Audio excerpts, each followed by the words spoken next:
In this lecture, we will discuss about metabolism.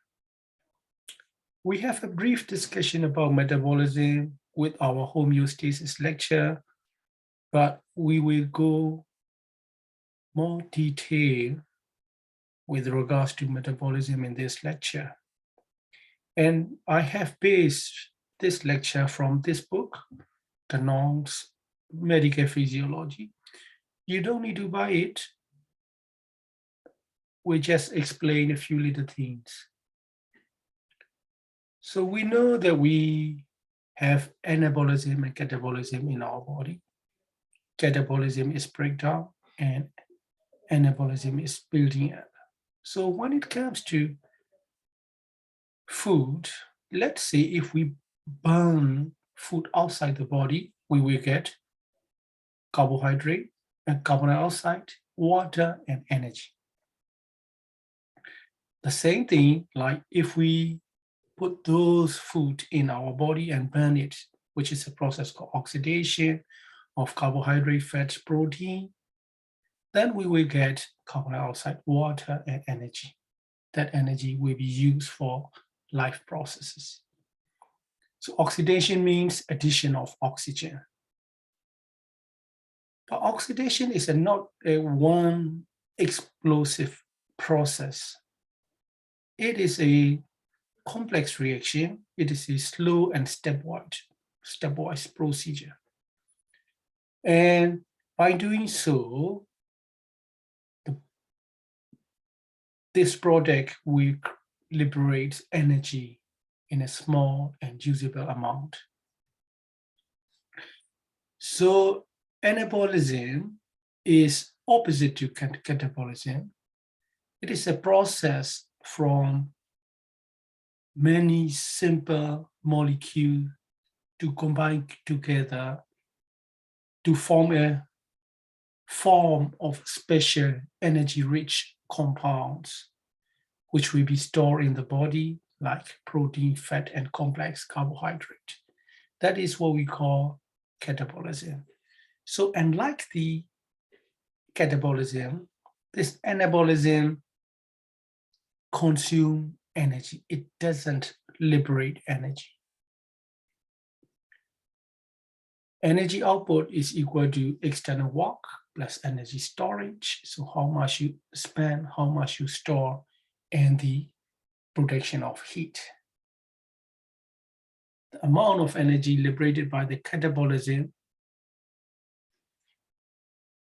of the food is the amount you burn outside the body. Metabolic rate. Metabolic rate is the amount of energy liberated by unit of time. And efficiency is workload done by the total energy expenditure.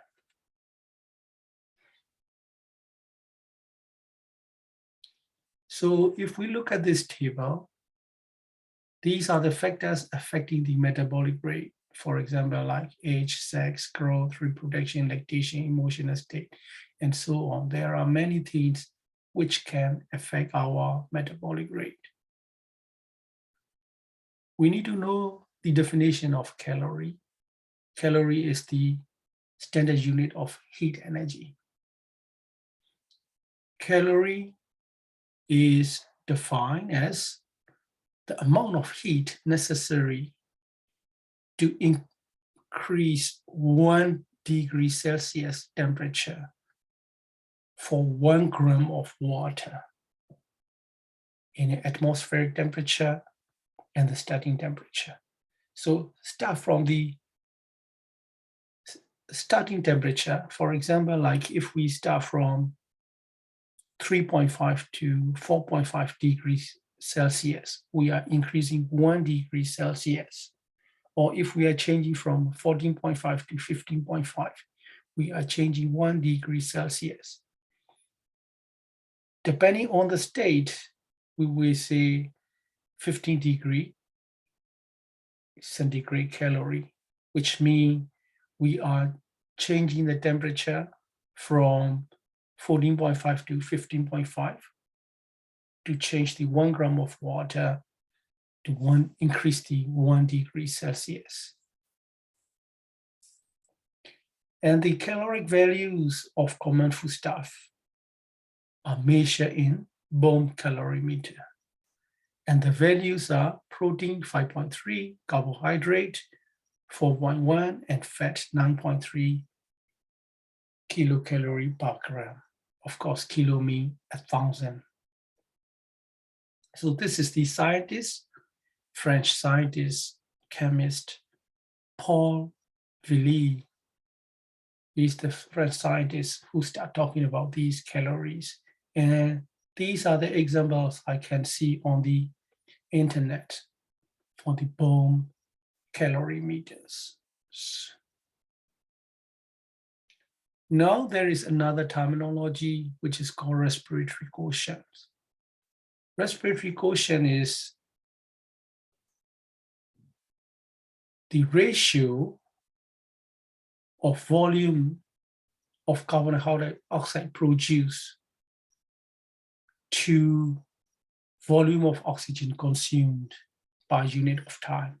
So let's say if we burned the carbohydrate 66H12O6, oxidation 6 oxygen, we get 6 CO2 and 6 H2O. If we do that, the carbon dioxide and oxygen ratio will be 6 by 6 is going to be 1. So the respiratory quotient for carbohydrate will be 1. But if you oxidize fat, the chemistry of fat is 51, 98, 6, tripalmethane, then you are going to get this. If you put ratio between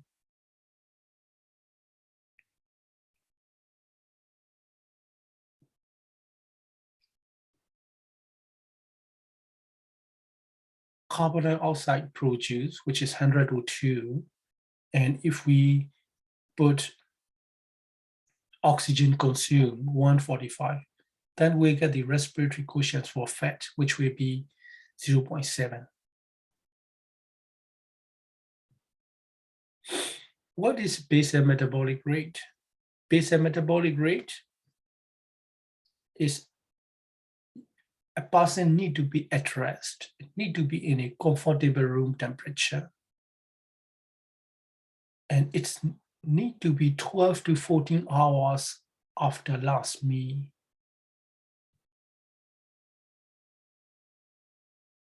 So that is our basal metabolic rate.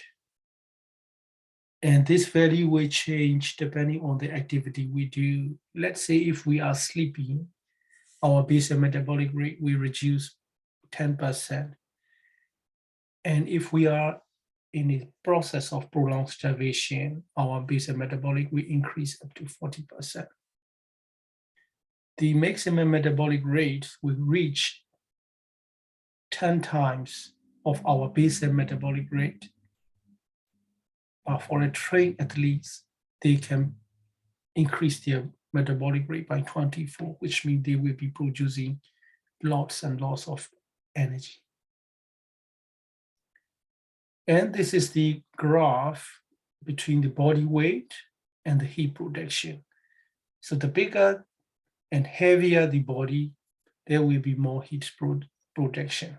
If we look at the little mouse and the big elephant, the body weight here and the heat production is up here. I'm going to stop here. I hope this explains some of the metabolism, and there are a few little definitions which we need to remember and understand. Thank you.